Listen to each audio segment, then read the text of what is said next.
하나님은 나에게 복을 주기 원하시며 다시 힘을 내기 원하노라. 아멘. 아멘.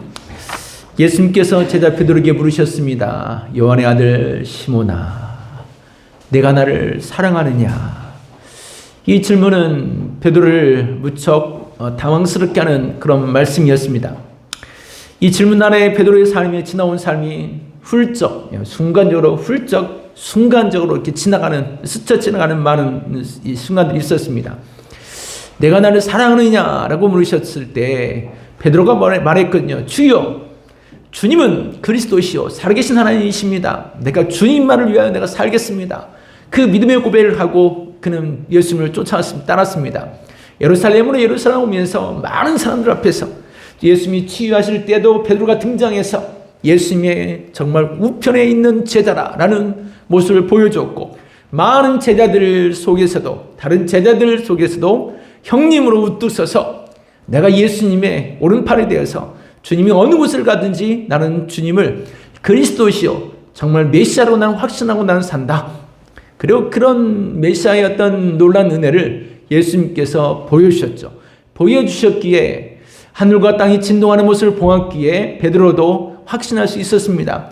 또 물속에 빠지는 그를 일으켜 세웠을 때 베드로는 정말 확신했죠. 아, 이분이 진짜 구원자다라는 말을 더욱더 확신할 수 있었습니다. 그렇게 당당했던 베드로가 많은 사람들 앞에서 나는 그분을 모르고 라고 했습니다. 나는 저분을 모르고 나는 그 당이 아니요. 그랬는데 예수님께서 너는 나를 사랑하느냐 라고 물으셨어요. 그 물으시는 장면에 변덕스러웠던 그 순간순간들이 스쳐 지나가면서 그 고백을 어떻게 말할 수 있냐. 주님, 내가 예수님을 사랑합니다. 아직까지도 사랑하고 있습니다. 왜냐하면 미련이 남는다는 말을 하죠. 무엇인가 미련이 남는 것처럼 붙잡고 있는데 그 줄기가 확 끊어지지 않는 것. 뭔가 미련이 남는다는 것은 아직까지도 그것을 끊지 못했다는 말이기도 합니다. 베드로의 마음속에는 아직 주님을 사랑하는 마음과 이별할 결심이 되지 않은 거예요. 아직도 그 마음은 남아 있습니다. 그렇지만 자기가 행한 것이 있잖아요. 많은 사람들 앞에서 자기가 고백한 말이 있잖아요. 주님을 모른다고 모른 척한 그 이야기를, 그 수치스러움과 그 모멸감, 그리고 그 허우적거렸던 그 당황스러웠던 그때의 그 모습이 함께 오버랩되면서 이 베드로의 마음속에는 참 서글픈 마음 들었습니다. 그래서 주님, 내가 주님을 사랑하는 줄 주님이 아십니다. 내 마음에서 사랑하는 마음은 있지만 내가 왜 그랬는지 나도 잘 모르겠습니다. 그런데 내가 차마 할 말을 못하고 있습니다. 예수님이 베드로에게 물으신 장면은 분명히 베드로를 당황스럽게 하기 위한 질문은 아니었다라고 말을 했습니다. 오히려 자책감에 짓눌려 있고 자존감이 다운되어 있으며 그리고 삶의 의욕을 잃고 있는, 왠지 모르게 많은 갈등을 일으키면서 낙심에 있는 이 베드로를 예수님은 이렇게 세워주고 싶은 마음이 더욱더 간절했다라는 이런 말씀을 우리는 들었습니다. 그래서 우리는 요한의 아들 시몬아, 내가 나를 사랑하느냐, 이 세 질문 속에서는 주님이 의도하는 바 두 가지 의미가 있다라고 지난주에 말을 했습니다. 그 첫 번째는 주님이 무엇하자고 얘기하셨죠? 밥 먹자. 할렐루야. 말씀 잘 들었네요. 밥 먹자. 두 번째는 오늘 본문의 말씀처럼 일하자. 힘내라. 라는 의미예요. 힘내라. 일하자. 너는 다시 일을 해라. 그런 의미가 담겨져 있습니다. 이 밥 먹자. 우리가 흔히 많이 힘들어있고 우울해있고 지쳐있고 쭉 처져 있는 사람을 보면 밥 먹었니? 라고 하잖아요. 밥 먹었니? 야, 밥 먹으러 가자. 이게 우울해 있고 지쳐 있고 힘이 안 나는 그런 사람을 향하여 우리가 할 수 있는 일은 뭐가 있겠어요? 야, 밥 먹으러 가자. 야, 밥이나 먹으러 가자. 뭐 별거 있니? 밥이나 먹으러 가자. 사람이요, 씩씩거리고 신경질 나고 화나 있고 또 낙심하고 우울하고 지쳐 있는 모든 사람에게 한 가지 약이 필요 없어요. 밥 먹는 게 약이. 밥 먹는 게 약. 그렇게 어르신이나 아이나 누구나 할 것 없이 그러니까 한결같이 야, 밥 먹자라고 하죠. 예, 여러분 의욕이 없어도 그래도 밥 먹어보세요. 밥 먹고 나면요, 그래도 뭔가가 좀 배가 든든하면 그래도 조금 힘이 나요. 예, 여러분 밥 먹고 사시잖아요. 그래서 밥 먹고 사는 거예요. 예수님께서 마찬가지셨어요. 밥 먹자. 이 말은 내가 나를 사랑하느냐. 우리 영혼은 주를 사랑하는 것. 이것이 우리 믿음의 사람들이 밥 먹는 일입니다. 여러분이 영원히 사는 길은 주를 사랑하는 길이에요. 예수를 사랑하며 사는 것. 이것이 우리가 밥 먹는 일이죠. 밥을 잘 먹는 사람이 건강하잖아요. 밥을 잘 먹는 사람이 건강한 것처럼 주를 사랑하는 사람이 영적으로 건강한 사람들입니다. 별것 없어요. 예수를 얼마나 사랑하고 사느냐. 예수를 사랑하며 사는 사람이 진짜 영적으로 건강한 사람이에요. 교회 다닌다고 해서 다 건강한 사람이 아니라 주를 진짜 사랑하며 주님과 함께 사는 삶, 주와 함께 걸어가는 삶, 이 사람이 바로 곧 건강한 사람이죠. 밥 잘 먹는 사람이에요. 밥을 정말 잘 먹는 사람이에요. 밥 먹을 때도 끼직끼직 먹든 말든 하면 야, 그렇게 먹지 말라고 얘기하잖아요. 여러분이 예수를 사랑하면서 대충 끼직끼직 그렇게 신앙생활 하면 똑같아요. 똑같아요. 여러분 밥 먹을 때 여러분 자식들한테 씩씩댈 게 아니라 여러분이 예수를 사랑하는 마음이 그러하구나 라고 합니다. 그 자식이 밥 먹는 그래서 밥을 제대로 못 먹고 그러면 내가 예수 사랑하는 마음이 그런가 보다. 그러니까 내 자식이 저렇게 먹지. 그게 하나의 우리의 교훈입니다. 하나님 우리에게 주시는 교훈이기도 하죠. 여튼 우리가 이 두 번째 말씀으로 넘어가려 합니다. 요한의 아들 시몬아, 네가 나를 사랑하느냐. 그랬을 때 예수님이 베드로에게 말씀하시죠. 내 양을 먹여라. 내 양을 먹이라. 예수님이 이렇게 말씀하시는 데는 베드로를 아주 당황스럽게 만들고 그를 막 몰아붙이기 위해서 그런 것이 아니에요. 베드로의 마음속에는 주님 앞에 얼굴을 못 대잖아요. 화끈거리고 마음이 막 화끈거리면서 내가 주님을 사랑한다는 말을 말하기가 참 안쓰러워요. 참 딱해서 그 말을 못하고 있어요. 얼굴은 화끈거리고서 가슴 속에서는 달아오는데 주님, 내가 주님을 사랑합니다. 고개를 들지 못하고 이렇게 주님을 사랑합니다 라고 말하고 있습니다. 그럼 베드로에게 예수님께서 그래, 너 그때 나에게 그랬잖아요. 그때 왜 그랬어? 그때 마음이 어땠어? 그때 내가 신경질 났어? 그때 왜 그렇게 나를 배신했니? 그 여자가 그렇게 너를 그렇게 했니? 저랬니? 여자들이 가끔 이렇게 말하죠. 남편들에게. 왜 그랬어? 당신 이랬어? 저랬어? 왜 그랬냐고? 그때 왜 그랬냐니까? 왜 그게 어쨌는데? 그게 어쨌다고? 너무 그러지 마세요. 그 남편도 잘 알아요. 잘못한지. 여러분이 막 하면서 두 번, 세 번, 네 번 그렇게 말하는 거 무엇과 똑같은지 아세요? 남자들이 아이들을 잘못했을 때 너 그러면서 매를 들고 때리잖아요. 딱 한 대 때리고 멈추는 남자들 보셨어요? 대다수 한 대 때리게 되면 두 대, 세 대, 네 대, 다섯 대, 여섯 대 정도 때리다가 내가 좀 너무한가 싶을 때 멈춰요. 대부분 남자들이 그래요. 왜? 절제를 못하는 거예요. 그건요. 한 대 쿡 자식을 그냥 때리기는 쉽지만 멈추기는 어려워요. 내 마음에 직성이 어린데 풀려갈 때쯤에 내가 잘못하는가 싶을 때 멈춰요. 그때 멈춰요.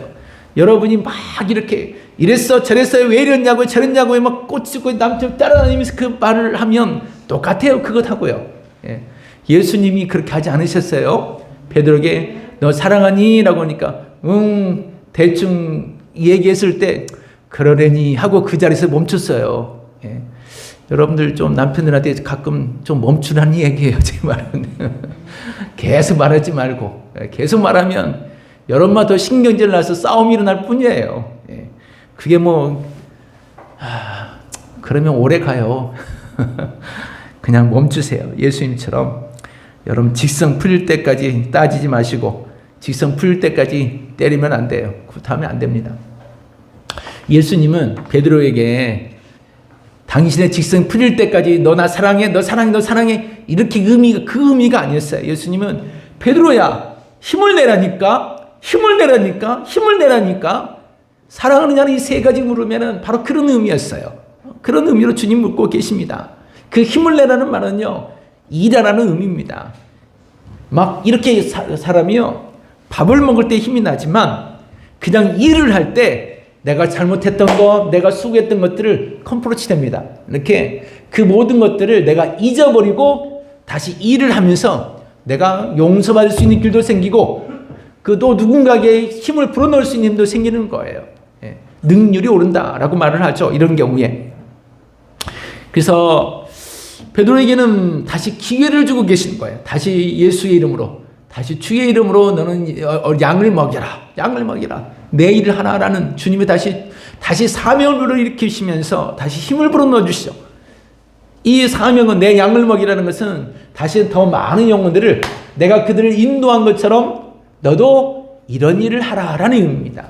다시 일하라. 다시 많은 영혼들을 인도하라. 많은 사람들을 구원하는 그 길로 너는 인도하라라는 이야기입니다.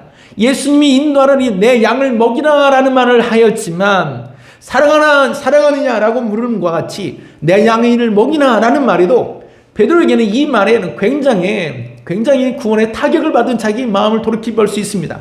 타격을 받았어요. 구원의 심각한 손상을 받았다. 또는 데미지를 얻었다라고 말을 하죠.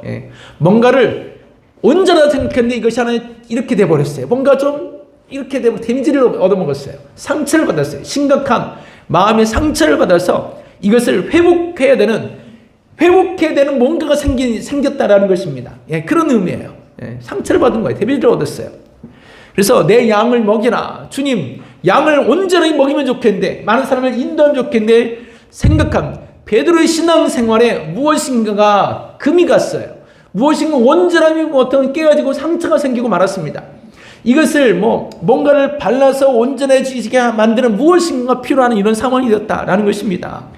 많은 사람들 앞에서 다시 당당하게 주 예수를 믿으라라고 외칠 만한 이런 어떤 뻔뻔스러움이 생기지 않아요.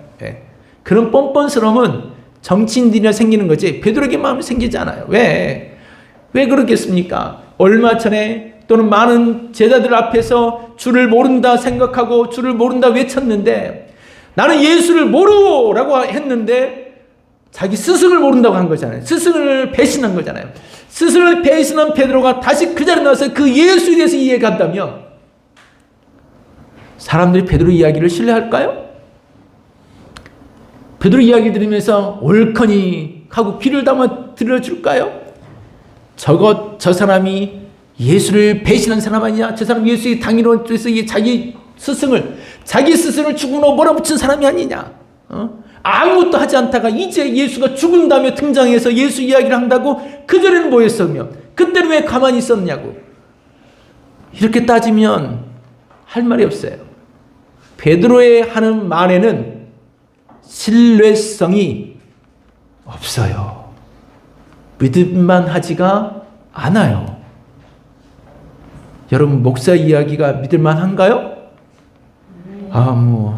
이렇게 늦게 가시네. 여러분 목사는 별로 믿을만 하지 않나 보죠? 믿을만 하지 않은 목사님은 다른 데가 있겠죠. 참. 목사의 말에 신뢰가 가죠? 아멘. 엎드려 절받기를 하는데 그래도 신뢰를 하면 참 감사합니다. 왜냐하면 목사나 교회나 교회 가면 목사 이야기 하는 거 아니에요. 교회 다니는 여러분들 이야기 하는 거예요. 여러분, 교회가 참 심각한 손상을 입고 있습니다. 오늘날 참 굉장한 타격을 받고 있습니다. 교회들이 난감해진 상황이죠. 이렇게 가다가는 참 대형교들도 난감해지는 상황이죠. 많은 젊은이들이 다 떠나고 아이들도 교회를 신뢰하지 않고 떠나고 있는 상황이니까 교회를 신뢰하지 않는다. 목사들도 신뢰하지 않지만 교회 다니는 사람들도 신뢰하지 않는다는 이야기예요. 목사만 신뢰하지 않나요? 여러분 매스컴에 뭐든 하면 목사들이라고 말하지만 여러분 목사들이라고 말하지 마세요. 목사는 몇 명 안 돼요. 교회 다니는 성도들이 더 많지. 목사들이 아니라 교회에 다니는 누구들이 더 많아요. 코로나를 지나고 나서부터 국가적인 여러 많은 위기도 겪고 있습니다만 종교적으로 참 많이 난감한 상황입니다. 그것은 교회만 그런 것이 아니고요. 지금 기독교, 불교, 천주교 다 마찬가지예요. 예. 우리나라의 종교하면 뭐 4대 종교 얘기합니다만 가장 중요하기는 기독교, 불교, 천주교죠. 이 종교들이 다 한결같이 정말 난감해지고 있는 상황이에요. 신뢰성이 다 무너졌다라고 말하고 있는 때입니다. 근데 이 불교, 천주교는 거두절미하고, 예. 그들도 지금 긴장하고 교회보다 더 교회만큼 그들도 지금 난감해지는 상황을 겪고 있거든요. 그런데 그들보다 우리는 교회를 더 생각하잖아요. 교회는 더 난감해진 상황이에요. 하여튼 박근혜 정부 그때부터서 이후부터서 이 사이비 쪽으로 뭐 물질이든 뭐든 이렇게 많이 좀 득세하기 시작했어요. 그쪽으로부터서. 그 당시부터 시작하더니 뭐 코로나 때에도 한바탕 몰아붙였고 사이비 종교나 이단들이, 그리고 현 정부 들어서는 그 시점부터서는 이제는 교회가 아닌 사이비 종교나 이단들 쪽에 오히려 그 더 부각되는 상황이 생겨났습니다. 한 십몇 년 전부터죠. 그때서부터 교회의 신뢰성이, 그것 잘못된 어떤 사이비나 이단들이 올랐으면 올라설수록 교회의 신뢰성은 자꾸만 더 그렇게 떨어졌어요. 예. 물론 이 교회의 신뢰성 안에는 종교적인 천주교나 불교도 다 포함되긴 합니다. 그러나 교회가 더 큰 타격을, 교회가 더 많은 데미지를 얻었죠. 타격을 더 많이 받았어요. 예. 그래서 교회에 대한 신뢰성이 얼마나 이렇게 떨어졌는지 몰라요. 예. 근래에 들어서는 더더욱 그렇죠. 예. 어젯밤에까지도 왜 기독교 복음 선교라고 했는지 그 사람들은 그냥 교주 이름을 따서 다시 새로운 하나 이름을 그냥 JMS 뭐 종교라고 말을 하지 왜 기독교 복음 선교를 그런 식으로 얘기하는지 모르겠어요. 왜 하나님의 교회라고 이야기하는지 모르겠어요. 그냥 어머니 하나님이라고 타이틀을 새겨서 그냥 종교를 시키지, 그냥 어머니 하나님이라고 종교를 하나 만들어서 그냥 했으면 좋겠어요. 그 사람들은 왜 하나님의 교회라고 이름을 붙이는지 모르겠어. 하나님 이름을 이렇게 망령되게 일컫는지 모르겠어요. 그 종교들은. 예. 참. 그래서 교회들이 신뢰성이 정말 큰 타격을 받고 있습니다. 예. 타격을 받고 있어요. 자, 이렇게 타격받고 있는 이런 와중에도 우리가 할 일은 해야 될 일이죠. 예수님께서 심각한 구원의 타격을 받았던 이 베드로, 그가 생각한 신앙생활에 큰 타격을 받았던 이 베드로, 그래서 낙심하고 주춤해 있지만 이 베드로를 향하여 주님이 손을 잡고 다시 이렇게 세우고 있어요. 베드로야 일어나, 베드로야 일어나, 베드로야 다시 일해보자, 다시 인도하라, 다시 내 양을 먹여라, 다시 내 양을 먹여라. 베드로는 심각한 타격을 받았잖아요. 자기 육체적으로도 영혼적으로도 자기 생각, 그래서 예수님과 함께라는 이런 모든 자기의 아이덴티티가 완전 타격보다 심각한 이런 상황이 되었어요. 그럼에도 불구하고 예수님은 베드로를 향하여 이랬니 저랬니 손가락질만 하면서 자꾸 짓눌리는 것이 아니라, 누르는 것이 아니라 꼬치꼬치 가시질하면서 왜 그래가 아니라 베드로야 밥 먹고 일하자, 다시 일하자, 다시 인도하라, 다시 많은 사람을 구원해야 된다. 왜냐하면 예수님이 이 땅에 오셔 하셨던 일이 그 일이었거든요. 요한복음 1장이 말하고 있는 것처럼 예수님은 어둠이 가득한 세상에 빛으로 오셨습니다. 빛으로 이 땅에 오셨어요. 세상이 예수님을 거절했죠. 예수님을 받아주지 않았습니다. 받아들이기 싫어했습니다. 밀어냈죠. 세상의 악한 사단도 예수님을 죽이려고 초창기 때부터서 처음부터서 예수님이 태어난 그 순간부터 죽이려고 안간힘을 썼습니다. 그런데 그렇게 어둠이 짙을수록 작은 빛 하나는 더 밝게 비칩니다. 캄캄한 어둠 방에 작은 빛은 그 비출기는 희망처럼 아주 강렬하듯이 예수님의 작은 빛은 이 어두운 세상에 더 강렬한 빛이 되었습니다. 그래서 누구든지 그를 영접하는 자는 하나님의 자녀가 되는 그 권세를 누구든지 누리게 하셨다라는 것입니다. 저에게는 그 권세가 있어요. 여러분들에게도 그 권세가 있습니다. 예. 주 예수 그리스도의 권세가 우리에게 주어졌습니다. 근데 그 예수님께서 그렇게 어두운 세상 가운데 빛으로 오셨어요. 예. 빛으로 오셔서 당신 혼자부터 시작한 거죠. 하나님 미랄부터 시작했어요. 포기하지 않으셨다는 이야기입니다. 짓눌러도 포기하지 않고, 짓눌러도 포기하지 않으면서 예수님 당신의 그 사역을 끝까지 행하시다가 결국 십자가의 죽음으로 끝이 났죠. 예. 모든 인생들이 보기에 예수님은 이 죽으심으로 당신의 모든 사역은 끝났다 생각했어요. 예수님이 제자들도 마찬가지였으니까. 그래서 갈릴리로 지금 와 있는 거잖아요. 예수님 모든 사역은 끝장이 났기 때문에 그를 따랐던 예수님의 제자들도 갈릴리로 왔던 거예요. 실족하고 실망스러웠기 때문입니다. 네, 아직도 예수님에 대해서 실망한 사람들 많습니다. 아직도 교회에 대해서 실망한 사람들 정말 많이 있습니다. 아직도 목사님에 대해서 실망한 사람들 많이 있습니다. 아직도 교회 다니는 누구 때문에 실망한 사람들 많이 있습니다. 그렇다고 가만히 있을 수 있나요? 그렇다고 가만히 있어요? 교회 다니는 사람들이 그래도 그렇다고 가만히 있으면 되겠습니까? 예수 믿는 사람들이 그래도 가만히 있어요? 예수님은 그래도 빛을 발하고 눈을 놔도 또 일어나고 죽기까지 해도 또 일어나셨어요. 빛을 발하기를 포기 안 했다는 것입니다. 어둠은 더욱더 강렬하게 힘있게 어둠은 이렇게 등장하는데, 당당한데 뻔뻔스럽게 어둠은 등장하는데 빛의 사람들이 그 어둠에 짓눌러서 무기력하게 그냥 아무것도 안 하면 되겠어요? 그러면 안 되잖아요. 죽을 때까지 나는 빛이라고 보여주면 사는 것이 우리죠. 그러니 너희 세상의 빛이라 라고 주님 말씀하고 계십니다. 너희 세상의 빛이라. 아무리 어둠이 당당한다고 어둠이 이길 것 같이 세상의 어둠이 다 집어삼킨다고 빛이 그냥 거꾸로져 버려요? 빛은 빛이에요. 어둠도 짙을수록 내 작은 빛은 더 강렬한 심지에 불을 밝히는 것이 우리들입니다. 예수 믿는 사람들이에요. 복음이라는 것은 바로 이런 의미예요. 예수 믿는 사람들이 이런 시국에 기죽으면 우리는 사단의 농락거림에 비웃음거리밖에 되지 않습니다. 예. 우리는 비웃음거리가 되기 위해서 인생 사는 건 아니잖아요. 예. 여러분 인생을 누가 비웃는다고 생각해 보세요. 그거 정말 기분 나쁜 일입니다. 기분 나쁜 일이에요. 아무리 교회가 이렇고 저렇고 기독교가 어떻다 할지라도 우리는 빛의 사람이에요. 누구에게든지 복음을 전할 수 있는 사람이에요. 내 양을 먹이라 다시 인도하라. 누군가를 구원해야 될 사람들입니다. 우리는 먹이는 일, 누군가를 구원해내는 일, 이 일을 할 때 내가 그리스도인이라는 사실이 이렇게 당당해지는 거예요. 사람이 일을 할 때 근육도 생기고 힘이 생기는 거잖아요. 근육이 안 생기니까 아령이라도 들고 이렇게 하는 거 아니겠어요? 해봤는데 무겁더라고. 5kg짜리 우리 아들이 있어서 야 내가 더 근육이 없어서 저녁에 한번 해볼까 했더니 야 이거 몇 개 하니까 굉장히 무겁더라고. 힘들더라고요. 예.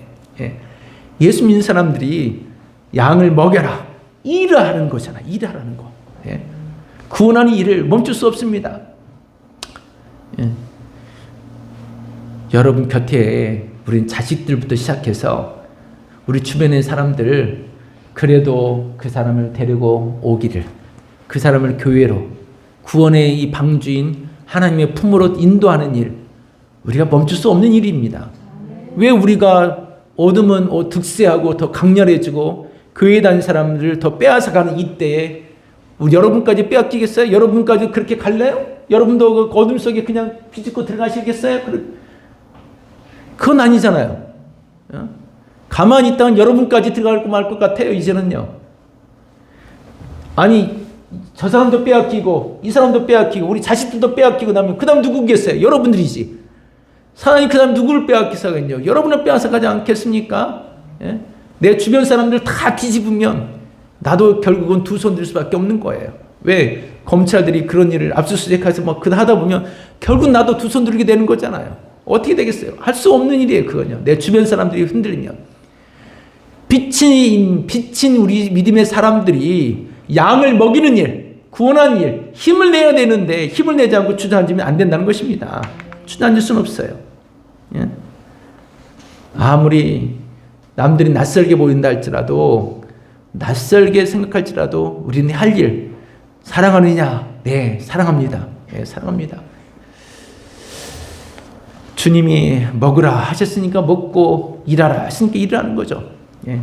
남들이 교회 다니면서 교회 다니세요, 교회 오세요라는 말이 굉장히 낯설게 들릴 거예요. 의아하게 들릴지 모릅니다. 그래도 해야 될 일이죠. 해야 될 일이에요. 예, 그런 우스갯소리가 있었어요. 초등학생들에게 질문을 했다고 그래요. 초등학생들이 질문을 했는데 옆집 아줌마가 와서 문을 딩동하고 누르세요. 누구세요? 했더니 이웃집 아줌마야. 그래서 이웃집 아줌마? 그래서 초등학생이 문을 열었습니다. 그랬더니 이웃집 아줌마가 떡을 가지고 와서 떡을 이렇게 내밉니다. 초등학생이 하는 말, 대답이 무엇일까요? 예? 뭐라고 했어요? 초등학생이 이웃집 아줌마 와서 떡을 이렇게 내밀었어요. 초등학생이 뭐라고 대답했을까요?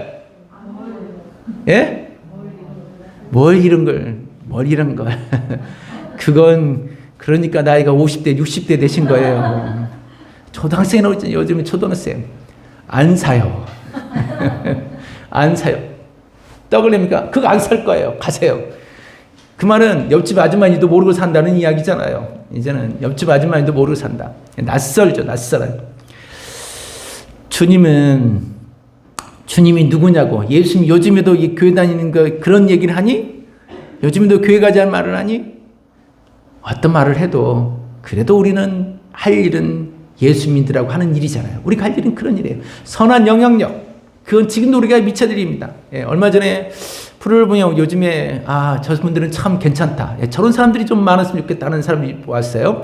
예, 유은성, 김정아 씨 배우이기도 하고, 유은성 씨는 목사님 아들이면서 하기도 여러 가지더라고요. 뭐 이제는 전도사님인 것 같기도 하고 하는 일이 많아요. 뭐 우리 찬양도 좀 많이 우리가 그분의 찬양도 많이 부르고 있는데, 그분이 텔레비전 중에 한 뇌암이 걸린 것 때문에 심각하게 나오는 그런 순간을 이 방송이 이렇게 됐어요. 그러면서 사람들이 더 많이 알려졌습니다. 젊은데 뇌암이 걸리면 이제 인생이 얼마 남지 않았겠다 하는 생각이 들잖아요. 짠하고 참 측은한 마음이 또 들어요. 자식도 있는데. 근데 이것보다 이분들이 하는 일 때문에 더 희망이 새는 것 같아요. 결혼하기 전에 케냐에 갔다가 정말 가난하고 어려운 한 아이를 마치 엄마의 그 심정으로 그 아이를 품고 그 아이를 도와야겠다라고 생각해서 물질로 후원하기 시작했습니다. 그래서 이 아이가 성장할 쯤에는 안 되겠다 싶어서 이 아이와 함께 이 아이가 먹고 살 길을 위해서 길을 열어야겠다 싶어서 커피나무 2,000그루인가요? 커피나무를 이곳에 해서 지원해서 심었습니다. 정말 이 케냐라는 나라에서도 가난하기 짝이 없던 그런 지역이었는데, 이 커피나무로 인해서 이 마을이 케냐에 10여 군데 정도 될 정도로 이 부자 마을이 됐어요. 이것으로 인해서 이 아이가 결혼도 하고 이 아이를 더불어 이 마을 전체가 같이 커피나무로 같이 먹고 사는 그런 마을로 부자 마을이 된 거예요. 그리고 이 부부는 저 100곳에 커피 전문점을 차려서 여기서 나오는 커피들을 팔로에 길을 열어주면서 그래서 잘 사는 그런 마을이 되었습니다. 그래서 케냐라는 케냐 대통령이 이 부부를 이제 초청하기까지 되었어요. 대통령궁으로 초청하기까지 되었어요. 하나님의 어떤 마음을 품고 행한 이 모습들은 정말 은혜가 되는 모습이었어요. 선한 영향력, 내 양을 먹이라. 우리가 먹는 것이 우리의 힘이 될 수 있습니다. 여러분 히포크라테스 여러분 아세요? 여러분 텔레비전 안 보신 분들은 몰라요. 의사들이 나오는 드라마를 보면 히포크라테스 선서 나오잖아요.